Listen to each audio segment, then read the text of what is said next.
Introduce yourself, state your name and DOC number for the record. Calvin Couvillion DOC 470425. All right, Calvin, my name is Brendan Kelsey. Along with me is Miss Bonnie Jackson. Miss Cheryl Nelson will be your panel. I'll explain the process to you. We'll read some information to the record, have a parole interview, ask you some questions. You can respond. At the end, you can make a statement, take a vote. You understand the question? Yes, sir. And we have good many guests here today that be able to speak at the appropriate time. We have Carrie Myers, Emily Ratner, who speak at the end of after you. I suspect you want to wrap up at the end. Tracy Calais, Abigail Couvillion, Allison Couvillion, Laura Cutler, Mark Wybrand, Felix Bourgeois, Jade Bourgeois, Denise Hewlett, Vanessa William, Asha Harbison, Heather Kirkendall, Blake Leish, Christopher Kirkendall. And then we have Miss Sharon Roberts, Lucy Booty, Wayne Rogers, Scott Ferguson, Judy Ferguson, David Rogers, Eddie Rovers. Thank you all for being here. We'll speak at the appropriate time. All right, Calvin Couvillion, DOC number 470425. You're a first class offender. Parole eligibility date 2/16/2024. Good time date 3/3/2028. Full term date 2/18/2030. 28-year sentence for manslaughter and simple escape. Does that sound correct? Yes, sir. All right, would you please answer Ms. Renata's questions? Good morning, Mr. Couvillion. How you doing? Doing fine, ma'am. Thank you. Good. How old are you, sir? I'm 41 now. And how long you been in jail? I've been in prison going on 22 years. You were 19 or 20 at the time of the offense? I had just made 20. Yes, ma'am. Well, tell us what happened. So the night of my crime, my fiance and I were moving from my apartment down the street, not far, maybe a mile from my apartment to a house. Unfortunately, all we had was her car because my truck was in the shop. So we were moving some furniture back and forth, and we really needed a truck to be able to move some big things. So the only person I can think about to contact was my friend Justin Stein, who lived in LaPlace. And so I contacted him, and unfortunately he was delivering pizza that night at Domino's, but he did refer me to his brother Brandon, who he had said was with a friend who owned the truck. And so he gave me his number, and I called Brandon, and it wound up being 3 guys that came over to my apartment and met my fiance and I, who was moving. It was Brandon and his cousin Timmy, who I did not expect to come. And they were in Jim Rogers' truck, whom I had met for the first time. And so we had all moved things back and forth from my apartment down the street to my house. At some point in time, after everything was pretty much in place in my home and my apartment was empty, my fiance Tracy went back to her home with her mom to take care of my youngest daughter, Abigail. And at some point, me and the guys smoked a joint, and we had everything set up with the futon next to my television, and we were taking turns playing video games. And at some point, Jim wanted to get up and leave and go home. And he got up and shook my hand, and I said, "It was nice to meet you, and I appreciate you helping me." And he went to the door, and Brandon jumped up and went behind him and pulled him back. And I was sitting on a chair, and Timmy was on the futon to my left. And Brandon pulled Jim back towards me, and I moved my chair out of the way because it was a closed area with the television in front of me. And as I moved the chair back, I felt a pop to my face, and I looked up, and it was Jim moving his arms And I got up out of reflex and hit Jim a few times. And I paused, not trying to fathom what's going on right now, because there was no argument between anyone, so I didn't understand what was going on, why there was this conflict. And then next thing I know, Brandon has Jim in the other room. And as I approached where they were, I saw the belt for the first time because the whole house was dark. There were no lights on, only the television. And I could see from the bedroom with no curtains. I saw for the first time that Brandon had the belt around Jim's neck. And that's when I realized that Brandon was trying to kill Jim. And now I realize that I feel that I helped kill Jim because I hit Jim and because I helped Brandon cover up this horrible crime. I realize now that I did help kill Jim. And I know that I could have done a lot more. I could have stopped Brandon. I could have pushed Brandon off of Jim. I could have called the police. I had my cell phone on me. I could have did many things, but instead I did not. I chose to be reckless and foolish and to help him cover up this horrible crime. And so why didn't you help?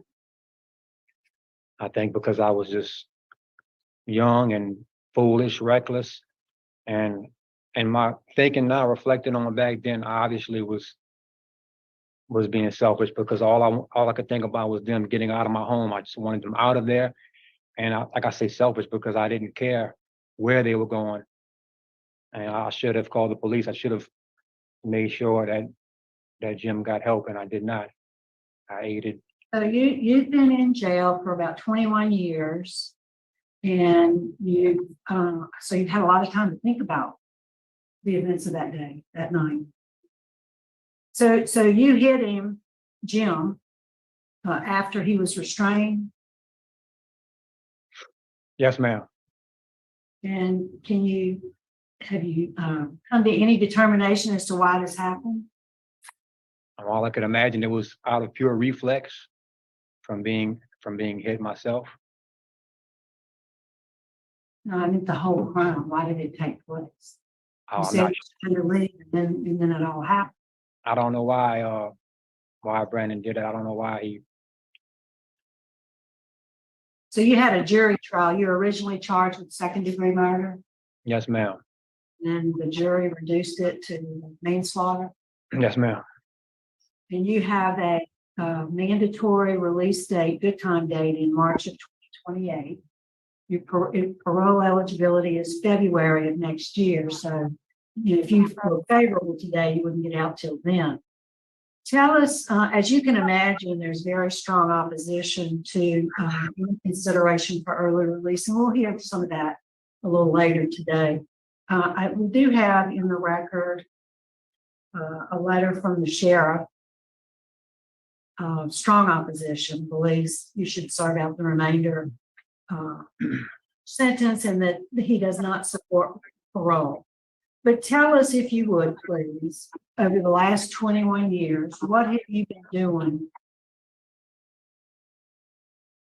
Well, ma'am, I have been, as you know, I don't get good time.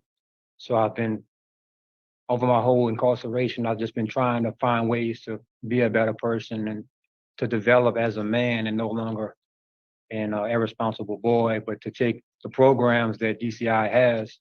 And when I first came here, I enrolled and got my GED, and then tried to help others as well obtain their GED by being a tutor. And then after doing that, I immediately enrolled in the VOTEC and got certified as an auto body collision repair worker or technician. And then I also, upon graduating from that, became a tutor to help other people obtain their certifications as well. I try to help people. Being in a situation, I've worked in the infirmary with the hospice program, helping older ones and infirm ones who are pretty much on their last dying days, their last days here with us, trying to help those people out. And also with the DB court, I would help in the past with DB court. Before I made trustee, I was on the compound, and I would help the colonels out when they would have Spanish speakers and they couldn't really understand what they were saying during court, I would help out with translations.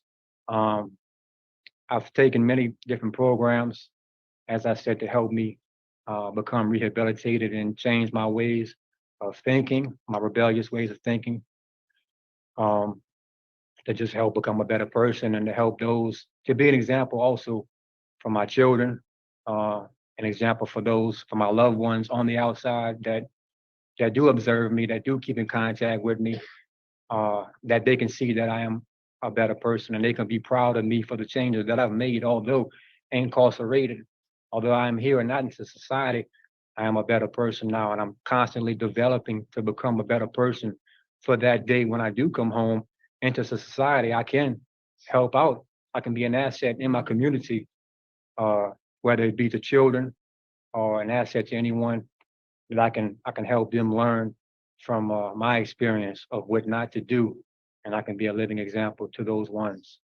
But I also You mentioned as soon as you got there, or shortly thereafter, you got your GED. What grade did you complete in school? I dropped out in 11th grade. Why? Honestly, I was smoking weed, and I had a part-time job at a car dealership after school and on summertime, but I was skipping out of school and missing school, and so I really felt like it didn't make any sense to stay in school because I was wasting my time, so I quit and worked full time. Any other drugs besides marijuana? I'm sorry. Any other drugs? I had taken other drugs before, but marijuana, I was dependent on marijuana. So the night of this murder, were there any drugs or alcohol involved? Well, we had been drinking Smirnoff Ice. I had actually one beer that night, one Smirnoff Ice. The guys had been drinking. It was Mardi Gras, and they had been drinking before showing up in my house, and they did bring some Smirnoff Ice. So you I just found out drink? I had one drink, yes, ma'am. I found out after the fact, after my arrest, that my landlady, she showed up at some point in time at the house and sold Brandon Stein some cocaine that he supposedly had did at my home, which I did not know at the time. Right. So your prison record looks pretty good. You've only had, I could see, in the 20 plus years, 3 write-ups. The last was in 2008, which is good. You have a low risk score. And I do make note that you have, your volunteer work, the community service work you've done within the prison community. You have lots of letters of support, but you do have opposition that's expressed by the district attorney's office, the law enforcement that I mentioned. So why do you think, given all that and the opposition that is there that you're aware of, why do you think we ought to consider you for early release? Well, because, ma'am, I'm very deeply remorseful for my involvement in this crime. And I'm just ready to give back to society. I'm ready to go out and be a living example of my rehabilitation, of how I have changed from being a reckless, irresponsible boy, 20-year-old boy, to a man now, and just to be a better example into society, as I have done here in prison. And I just thank you all for giving me this chance today to be here and to express my sorrow and my remorse to all those that I have affected. I cannot say enough how sorry I am for what I have done. So all the classes you've taken, you mentioned a few, which one had the most impact and why? I really enjoyed Thinking for a Change, which was facilitated by Mr. James Duvall, who's here with us today. I feel like that class was really hands-on for me personally because it had dialogue. It had a lot of dialogue, which helped allow me to see a different, as the class is called Thinking for a Change, it allows you to have a different perspective to be able to change your way of thinking. For example, we'd have dialogue which had negative and positive outlooks. So it would allow you to sit back if someone was to offend me a certain way, whether I'm on the yard playing basketball and someone gets offensive and wants to fight, it allows me to step back and to really see that the bigger picture of things and to understand that my actions and my reactions not only affect me, but affect those who love me and those who are around me. And so it allows me to really to think more, not just for myself, but to think for others. So I really enjoyed that class. Tell us about the simple escape on your record. So at that point in time, I had just made 21. I had a court-appointed lawyer who advised me to take 40 years for manslaughter or go to trial and get a life sentence. At that point in time, I had gotten into a few fights in the parish jail. As you could imagine, there was a lot of tension, a lot of stress. Everybody in the jail pretty much was facing a life sentence on violent crimes. So I felt as a young kid, I was trapped. I didn't understand the judicial system. I didn't respect the laws either. And my scope on life was so short, not even understanding that I would once again jeopardize my family's lives by making this decision. I had no plans at all as to when I got out, I wouldn't be able to stay in contact with my family. So it was another foolish, childish, reckless decision that I made. What you mentioned plans. What are your plans now? No matter when you get out, you're gonna get out. What are your plans? Yes, ma'am. My plans right now are to receive the support from LPP, the Louisiana Parole Project in Baton Rouge. As you know, I have a great support system with my family and friends, many homes waiting on me. However, I feel that from experience, from guys that I know that have gone to Parole Project, Warden Bickham has told me how the Parole Project is a very big support, my attorney as well. And so, although I have family support, I look forward to going to Parole Project and to have them help me to enroll in certain classes, not only at the Parole Project, but for when I do become into society, to help me with my transition to go back into society. Certain classes that they feel that I may need upon evaluating me, whatever the classes may be, I look forward to doing that. All right. What happened to the Parole Project? I'm sorry, ma'am. Beyond that. Okay. Upon release from Parole Project, my fiance Tracy Kaye, her boss David Wascom is an owner for Turnkey Construction in Holden, Louisiana, and he is offering a job to be able to go out and do renovation on homes, building homes, and which is good because right now Warden Bickham has allowed me to be doing that type of work, to go out in the free world and get hands-on experience with homes and industrial, commercial buildings, to be able to work with that and just to get ready. Warden Bickham, what can you add? Well, I'm gonna correct something real quick. I think he didn't say it quite right. He learned skills in here, so maybe in the future he can go out and work on homes and stuff. I think he made it sound like I let him go out and work on homes. I don't. But I tell you, I got to talk about Calvin just for a minute. It's absolutely terrible what took place, but I can only speak to what's happened inside the prison. So how he's been here, and I'm gonna tell you, he has been a very good inmate in the prison system. As you mentioned, he's only had 3 write-ups in 21 years. The last one was 2008. So he absolutely stays out of trouble. He is in our honor housing. He stays in our honor housing. We have him there. He's a Pride member. He, of course, is a member of our Pillars program, which is a little helps with that. He's going with the Parole Project and stuff, and he's learned some skills. What he's talking about is he's been a carpenter lately. He's a trustee. He didn't mention that. He is a trustee here that helps with the carpenter crew going and doing some things like that. So he does hobby crafts and stuff. I know one person fussed because he in a joking way, he drew some unicorns on there without the ears, and I think the little girls were upset about it and stuff. So he's got some learning to do on there, but he's really done well inside the prison. I have to speak for him on that.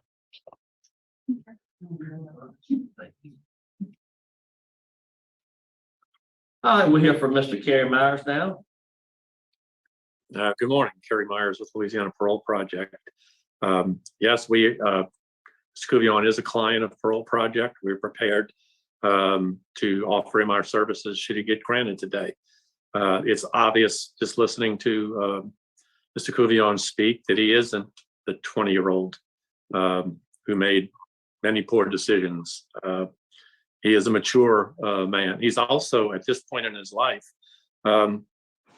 ready. This is a perfect time. He's very employable. At his age, he's got the ability to sustain work and stability for a long time. He's shown stability while he's been incarcerated during his time, particularly living in honor housing, being a trustee, and the programs that he's taken. So we are prepared to help him through things like technology and connecting him to all his services. We're prepared to get him a mental health and substance abuse assessment. And I know that he will comply with any of those recommendations.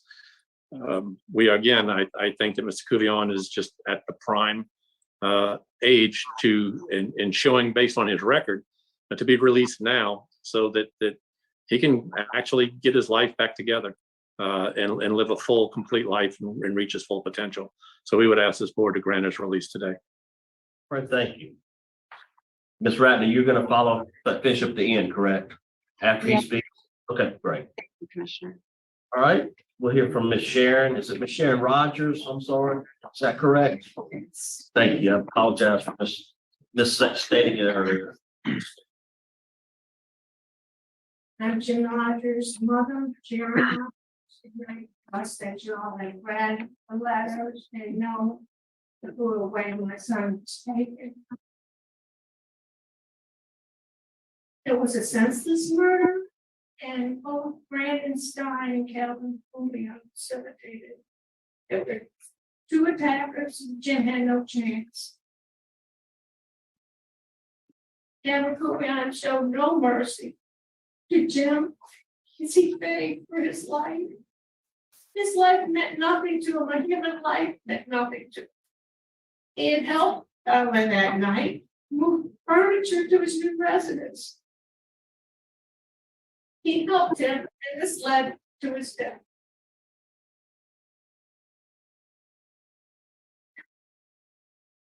Calvin didn't care about human life. In fact, he chuckled when recalling that murder. It may be funny to him, but it was no joke to any of us. And we are a strong family.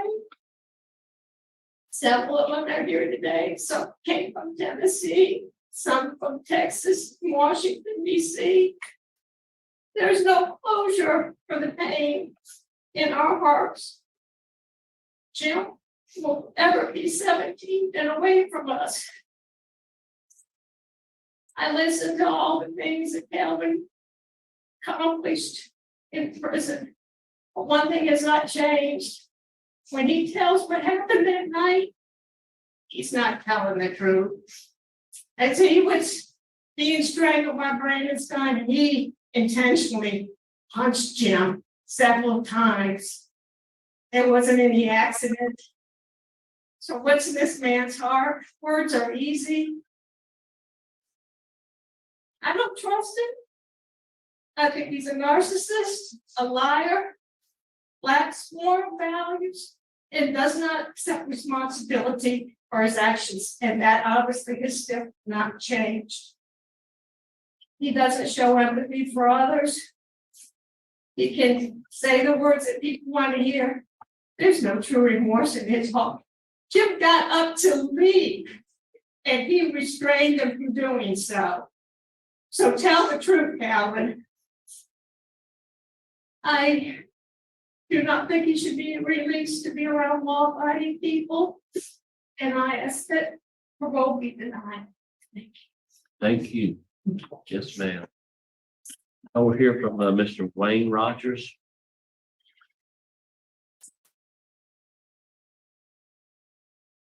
Calvin's here, my son is not.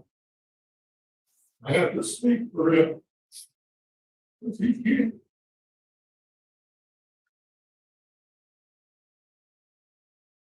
Still going over this in my head. How could Calvin just spontaneously fall off and hit my son multiple times? Is this really believable? I ask you. Timothy and Brandon had planned this. It's in the court records. Had planned this for over a week. They talked about it when they were together.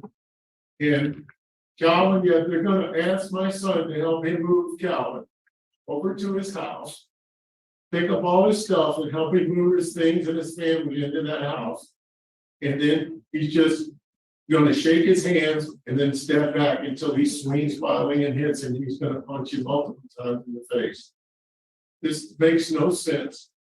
It can't be what happened. He's still not telling the whole truth. He's making everything look best for him, just so he can get out of here. And so all I can ask you is do us a favor and please measure the words he says. Look between the lines about who he's really truly talking about. Is he talking about Jim? Is he talking about the family? Does he have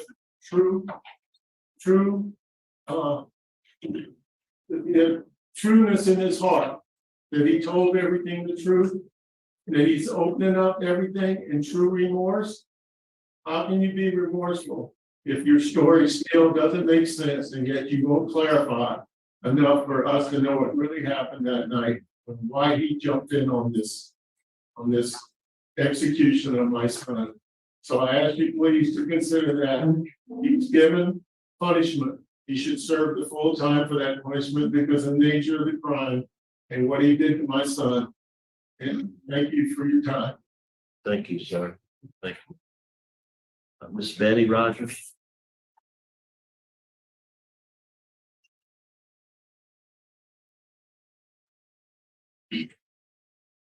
I ask us all, how can we now believe a word that Couvillion is speaking today?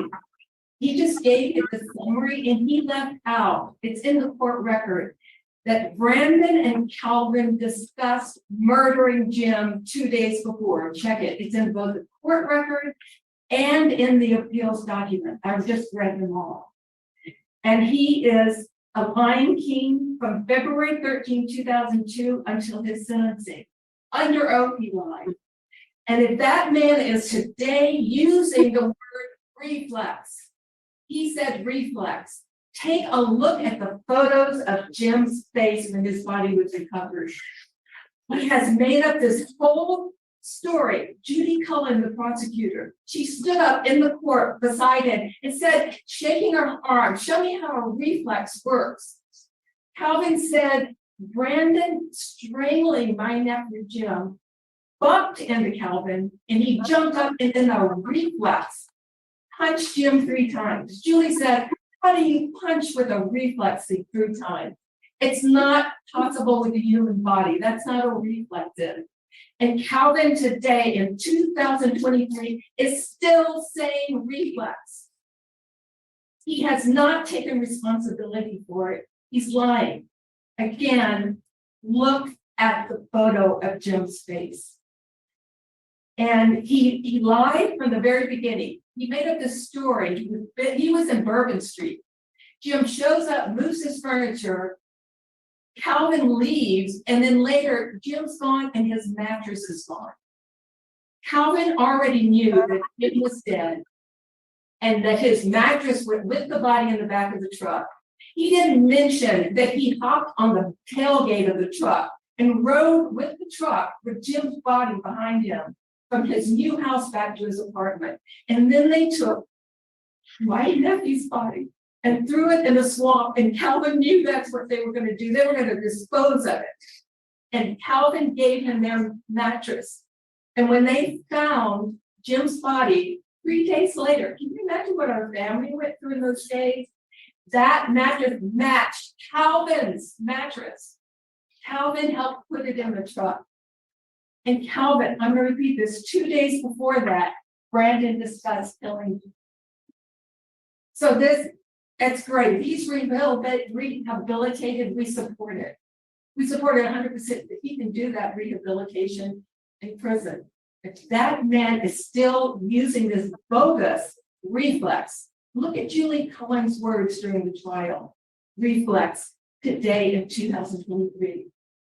That man does not deserve to get 1 day early at prison, because until he learns to let go of the reflex and tell the truth, as Brandon wrapped his belt around Jim's neck. At first, he thought they were joking, then he begged for his life, and then he died. Calvin was punching him wide. Jim was begging for his life. That's not a reflex. I just ask you. That man deserves, and he will be better off for it if he serves his full sentence. This is a very difficult day for all of us, and we're grateful that you're listening to our side of the story. Thank Yes, you. ma'am. Thank you so much. Thank you for your comment. So sorry. All right. Calvin, would you like to make a statement on your behalf? Yes, sir, I would. Speak to the board.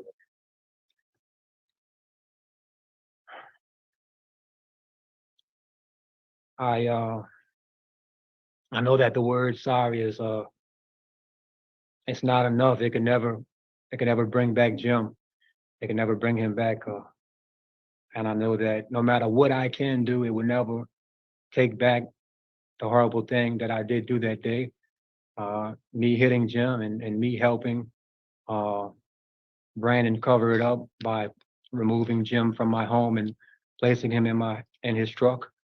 I understand that no matter what I do, no matter what I say, it will help anything, but I cannot express how very regretful, how very sorry I am for the person that I was then. And I hope that you can understand that I'm not that person now, that I have learned from my mistake. I have learned from that reckless person that I was then. And I understand now that I was very wrong and being lawless and helping out in what I did. I'm very, very sorry for the lives that I have harmed. There's so many lives from what I have done that day. And I know I would never understand the impact of harm that I did to the Rogers family and many others as well, loved ones. But I just ask that you can please allow me to display my sorrow, to display my remorse when I do come into society. And I hope that you can eventually please see my actions here in prison, that I have not been a violent man. I've had many chances to be violent among violent people, but I have not, because I want to display a better person. I want to display a better way of life in here so that when I do come home, I can continue doing that. I can continue being a law-abiding citizen. And I am very sorry for what I did do as a child back then. All right, thank you. All right, Miss Emily, would you like to wrap it up? I would, Commissioner, but would it be possible for Ms. Kaye to speak before I do? Sure. She'd like to make a brief statement. She wasn't on the list to speak, but if she wants to make a brief statement.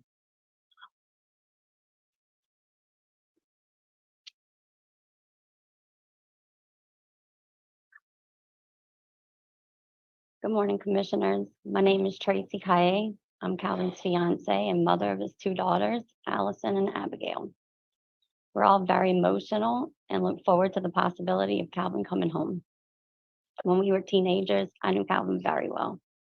He was hot-headed, immature, and reckless. He didn't think things through before acting or reacting. His immaturity led him to make a huge mistake on that awful night. And then we both made even more mistakes when we tried to cover up what had happened instead of immediately telling the truth and trying to get help. Calvin and I are both so regretful for our part in what happened. We both wish we could have made better decisions, and we will always fault ourselves for not choosing better. As parents ourselves, we agonize over what we have put the Rogers family through. I'm so sorry for my role. There aren't enough words to express the guilt and remorse that I and we feel. We will both spend the rest of our lives wishing we could change the terrible decisions we made back then. As adults, we have tried very hard to teach our daughters that every move they make matters, and have used our past shortcomings in life to try to strengthen their morals. They understand what their father did, and they know he's paying the price. his crime demands. Today, Calvin is a better man. He has grown immensely and has taken every opportunity to learn and better himself. While gaining good time is a major incentive for people to take classes in prison, Calvin took all the classes he could in an effort to grow, knowing he wouldn't earn good time from them based on his sentence. He did it because he wanted to be a better person. During his time in prison, he has changed and found great moral fortitude. He learned to be patient, have humility, show grace to others, and care when he sees people having a tough time. He helps those around him and encourages them to be better and hold themselves to a higher standard than they've accepted for themselves.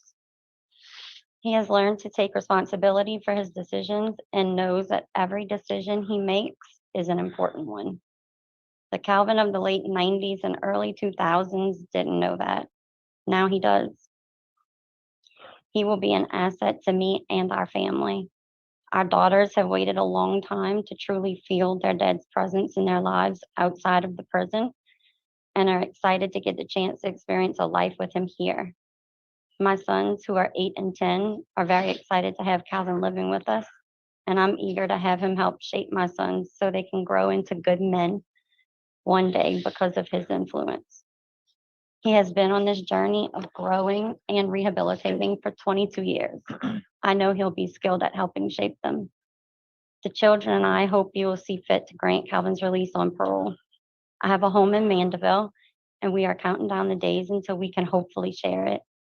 I'm a property manager and do marketing for a couple businesses, so I am financially independent and capable of supporting Calvin upon his release. He also has his own professional aspirations, and I will emotionally support him while he works toward his goals. I appreciate you all for giving me the opportunity to speak to you today. I hope you can see that Calvin is no longer the impulsive, hot-headed boy he once was, and that you will grant release to the man he has become. Thank you for your time. All right, thank you. Ms. Ratner, would you like to wrap it up? I would. Thank you, commissioners. I'm sorry, go ahead. Yeah, just briefly wrap it up, please. Thank you for the opportunity to speak with you today. I've been representing Calvin for a little over a year, and I've gotten to know him, his fiancée, and the whole Couvillion family pretty well in that time. And I can say that Calvin sits before you as a transformed person. He is no longer the reckless and self-serving young man that he was when he committed this crime. He is an example of a remarkable rehabilitation. I think you've heard that from the warden, and you can see it on the record. 3 write-ups in 22 years. Class A trustee. Calvin is remarkable. I cannot imagine what the Rogers family has suffered, and I don't pretend to understand their experience. I think it is my role here to correct the record. My understanding of the record is there was no evidence at this trial that Calvin Couvillion was in any way part of any premeditation within this crime. Calvin and I have discussed this crime again and again and again. In our parole preparations, I have told him, as I tell all of my clients, owning your whole action in the crime is the key. You have to show that you can fully own everything you did on that night. I fully believe that if Calvin had had more of a role than he has owned for you today, he would have said so. I believe that. I've been doing this work for a decade. I think Calvin is being honest with you to the best of his memory. At the same time, Calvin is responsible for the death of Jim Rogers. He owns that responsibility. He lives with it every day. His jury concluded that manslaughter was the appropriate sentence, and then the appropriate conviction, and his judge set his sentence.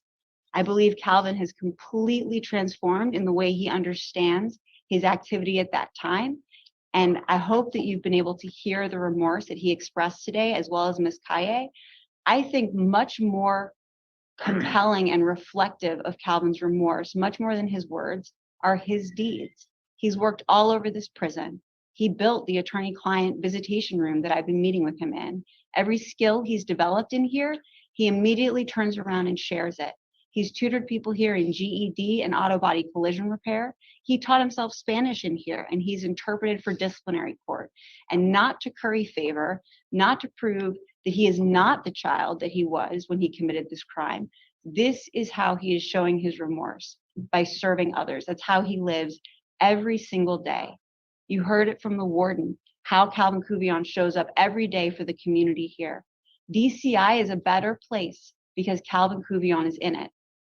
And in the letters that you've received letters of support from Norris Henderson, Calvin Duncan, Matt Pineda. These are individuals who know exactly what it means to come to prison on a homicide conviction and serve others, not only rehabilitate themselves, but help others on their path to rehabilitation. Not only successfully re-enter, but help others on the path to re-entry. And they are all telling you that is who Calvin Couvillion is here at DCI. That is who he will be if you choose to release him on parole for February. Calvin is ready to come home. He has the full support of the Parole Project, his fiancée, and the whole family sitting behind us. They're ready to support him in any way that he needs. He will not only successfully re-enter society, he will help others re-enter society. He cannot undo what he did. And he has to live with that reality every single day. But he can go out there and help other young people who are struggling to choose the right path. He can go out there and try to stop the next young Calvin Couvillion from hurting the next Jim Rogers.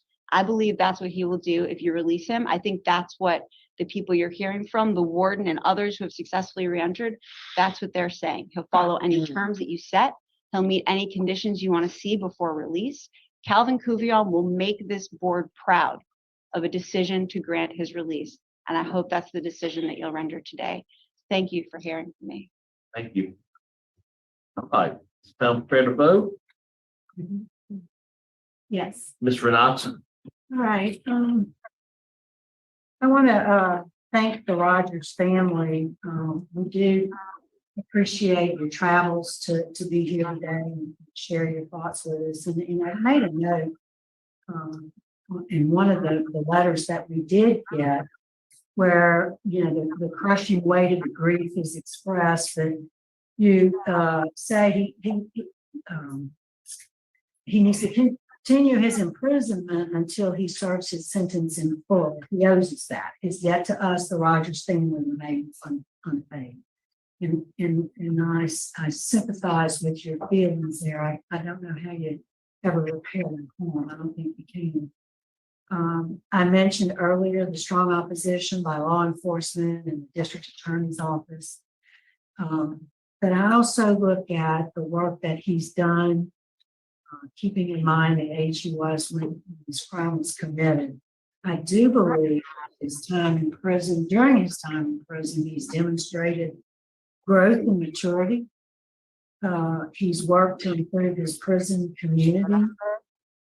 He has, I made particular note of the hospice volunteer. I know that's very difficult work. Not anybody, just anybody can do that. That speaks to your character. I listened carefully to Warden Bickham and his remarks, the remarks by your supervisors that are in the record. It's hard, but I would give you a chance. My vote would be to grant conditionally, but you'd have to complete a victim awareness program prior to release. After release, of course, you'll remain on supervision for the duration of your sentence. You're to have no contact whatsoever with the victim's family. You're to perform community service work, speaking to at-risk youth, a minimum of 8 hours every month for the duration of your sentence. Yes, ma'am. Thank you. Ms. Jackson. Ms. Couvillion, I've listened very closely to you, to the fiancé, to the Rogers family. And this is really a really difficult case. But my take on this is a little bit different from Mrs. Renat's. I really don't think you have fully owned your level of participation in this case. You say you wish you could express how sorry you are to the Rogers family. Well, you can show them that by saying, I'm going to serve out the sentence that I was given. It's not like you have a life, if you had a life sentence with no possibility of ever getting out, maybe a commutation at some point in the future would be the right thing to do. But you only have 5 more years left on this sentence. And I don't think you really understand the extent to which your release would further harm and traumatize the Rogers family. You know, as I listened to your fiance, she had some wonderful things to say, but I can put myself in the shoes of the Rogers family and say, Jim never will have any of those opportunities. And so if you truly are remorseful, sorry, and if you really do care about pain that is inflicted on the family, serve out your sentence. Continue to do that where you are. And then when you're released, you'll have the opportunity to do even more good in the world. But for me, because of the nature of the offense, the adamant opposition from the victims, and the fact that you will be released on a mandatory release date within 5 years, my vote today is to deny. All right, you have 1 vote to deny, 1 vote to grant. Again, everything's been said. It's a difficult case, difficult. Everything. It's bad. It's bad for everybody involved. I appreciate Rogers family for being here. Appreciate your support for being here. Again, you know, we make these decisions. We see these cases all the time. We see, you know, we hear them, we listen. We always try to make the best decision we can. And it's difficult. It's not easy. Not easy for anybody involved. Again, I'm, you know, taking everything into consideration, taking what you've done in the past, what you've been doing, what you continue to do, your comments, the work you've done. I'm going to vote to grant your parole. You'll have 8 hours of community service. You'll have technical awareness. You'll have a curfew from 10 p to 6 a. And no contact with the victim's family. That's my vote for today. So 2 votes to grant, 1 to deny. Today your parole's been granted. Good luck to you. Thank you all so much.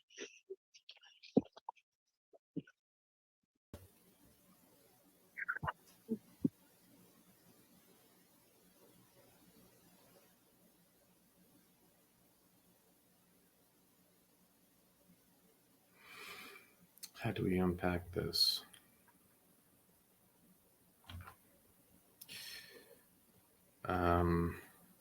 I agree with Miss Jackson, and I agree with Miss Jackson for the points that she raised. If he really did care, he has 5 more years. My lighting, I don't know what happens to my lighting. It's just, I gotta fix this. If y'all want to help me, I have on Buy Me a Coffee a wish list for lighting.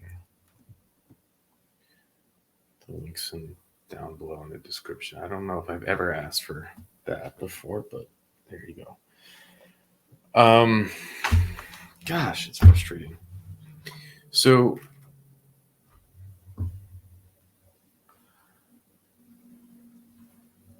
we have the court transcript and we'll go over it. And I agree with, was it the victim's aunt that said it? He comes in here and he says the same exact thing that he said on his trial, which was, it's a reflex. And he came back here and he said the exact same thing. It's a reflex. And that pisses me off because in my opinion, it just shows like he's really,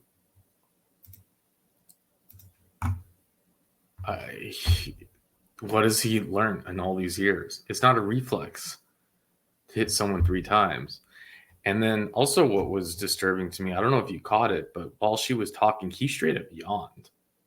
I mean, this is to have any respect for victims. He literally yawned. Like he was just bored. And there's just something wrong, it seems in my mind, wrong with him that he can do that. And also pretty fascinating. She was his fiance when this all happened. And she was charged as accessory to a crime because she lied and gave him an alibi. I don't know exactly what happened to her, but pretty incredible that they stayed together. That's mind-boggling to me. So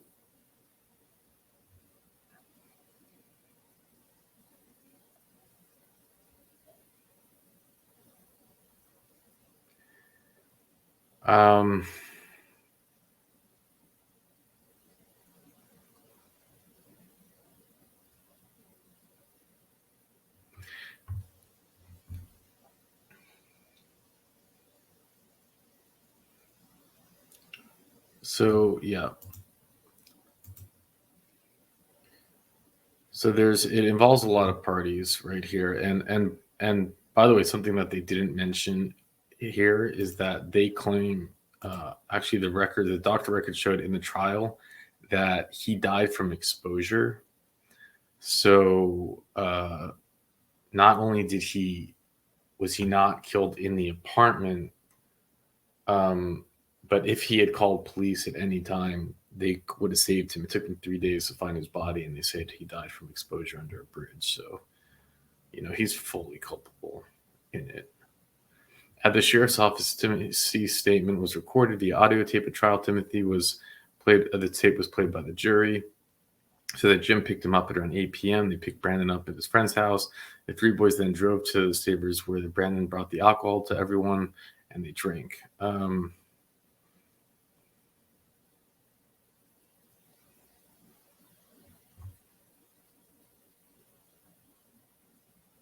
According to Timothy's statement, he attempted to give a description. Okay, according to Timothy's statement, Jim was leaving to the gas station when Brandon came up behind him and grabbed him around the neck, dragging him into the room.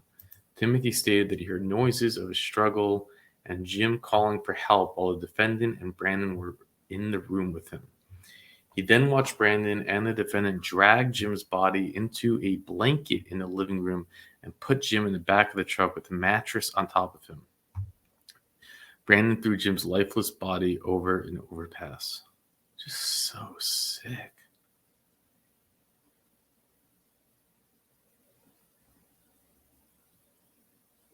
It's just so sick. Timothy admitted that he took a CD. According to Timothy, Brandon told him earlier that night and one time prior to that night that he was going to kill and rob him.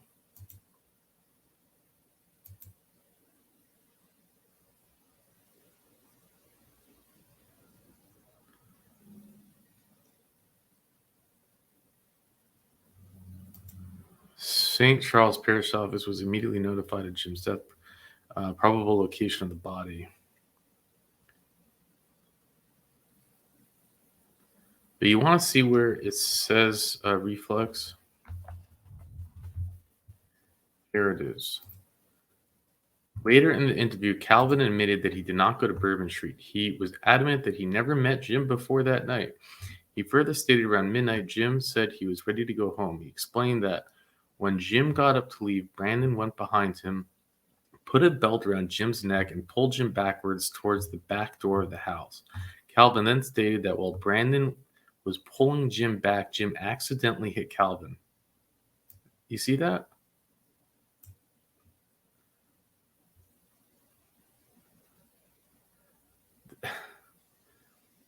He hit him out of reflex. He hit him several times. I'm sorry, but I totally agree. I'm not sorry. I agree with the aunt. Like, you can't come here all these years later and use the same BS excuse. You don't show remorse. You don't show respect. Just own it. Say you hit him out of reflex. What does that even mean? How can you parole him 5 years early when he comes here at his parole hearing and he still says that he doesn't know he just hit him out of reflex? That is insulting to the family. It's insulting to our judiciary system. It's making a mockery of human life. It's making a mockery of everyone.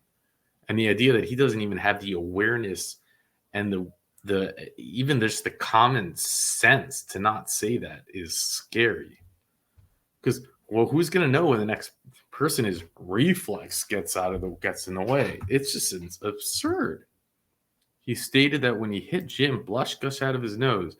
He said he told Brandon to stop, but Brandon pulled Jim into the back room. He told him to stop. Sure, he did. He's like, oh no, my reflex. I hit him 3 times. I told him to stop. The defendant stated that Brandon checked Jim's heart and said he was dead, which he wasn't. Brandon then told Calvin that Jim was the guy he was talking about. See, again, this is the more signs that there were. Brandon, this is the guy he was talking about. I mean, there is premeditation, I think. I don't know. The attorney is just, I've been dealing with him for a year and I know there was no premeditation. Okay, well, maybe you should have read the report. Brandon wrapped Jim's body in a blanket. He stated that they threw Jim's body into the truck with a mattress on top of it, and they dropped Calvin off at his old apartment.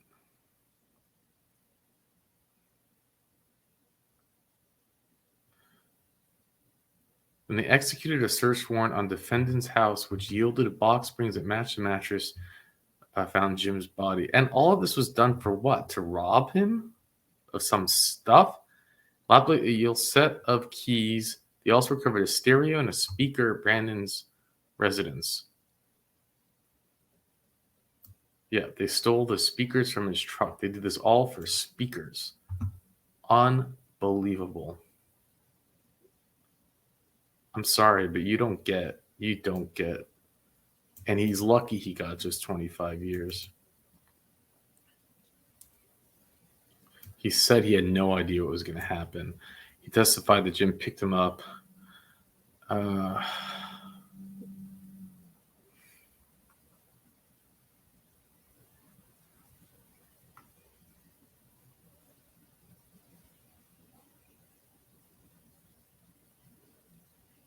And if you want to argue that you believe him, that he really didn't know it was going to happen, you still cannot show up at this hearing and still say that you reflexively hit and you don't know why. Shame on you.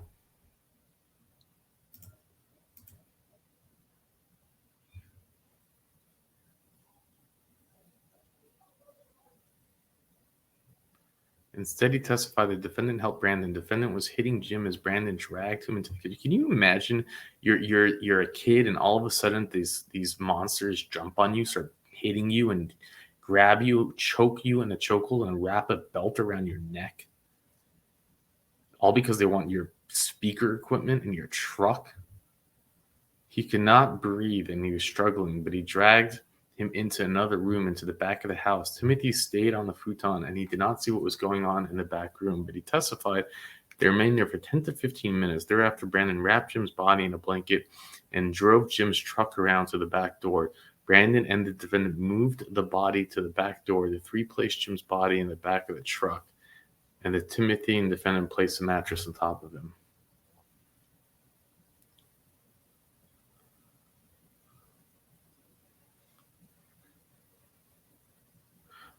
While on the overpass, Brandon got out of the truck and threw Jim's body over the railing. After getting back into the truck, Brandon came up with a story to tell the police that Jim dropped him off at the Time Saver and Timothy walked to Walmart to call his friends. They're such brilliant geniuses. Let's come up with this great idea so we can steal a speaker set. The two arrived at their grandmother's house where they removed the speakers, CD players, and CDs from Jim's truck.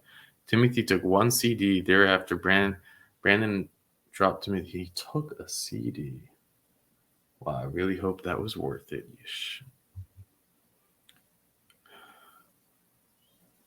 At trial, Timothy testified a week before the incident. Brandon told him that Brandon was going to kill Jim and take his truck. Timothy testified that he believed Brandon was joking when he stated that he was going to kill Jim. On cross-examination, Timothy stated that he did not initially tell the police he saw the defendant hitting Jim because he was afraid the defendant just had a baby. Also, on a cross-examination, defendant's attorney questioned Timothy about apparent discrepancies in his trial and previous statements that the truck he put into the mattress the body of the truck. Well, it was definitely premeditated by at least two of them. So to believe that one of them didn't know, I don't buy it.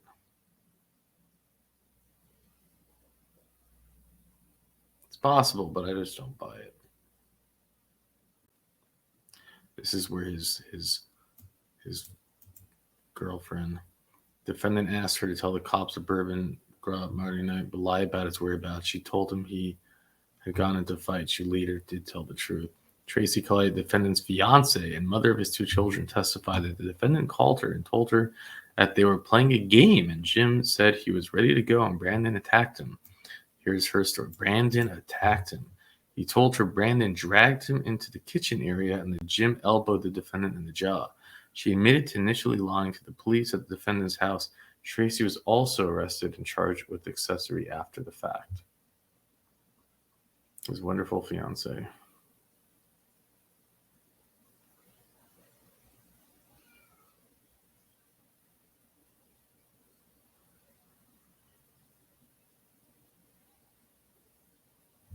Defendant explained that Jim said he was ready to leave. As Jim walked to the door, Brandon got up and put his belt around Jim's neck and pulled Jim backwards while Jim flailed his arms. Defendant claimed that he believed Brandon was playing around, but when he put his belt around Jim's neck, when Jim accidentally hit him, defendant reacted by getting up and hitting him back 3 times. Defendant claimed punching him 3 times in the nose was a reflex. Thereafter, Brandon pulled him into the room. You lying. You're pathetic. But he came back and said it again. I know I'm beating a dead horse, but it's just to me, you can't have the audacity to still, and I'm just repeating myself over and over. I'm going to stop, but it's frustrating.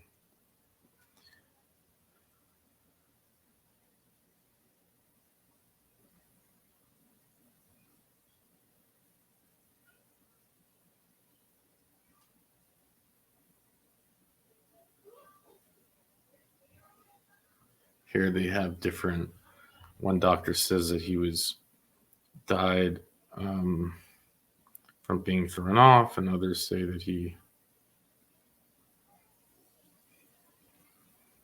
Dr. Susan Garcia, an expert forensic pathology, testified that she performed an autopsy on the body of James Rogers on February 16th. She listed his death as homicide and determined the cause of death as ligature strangulation.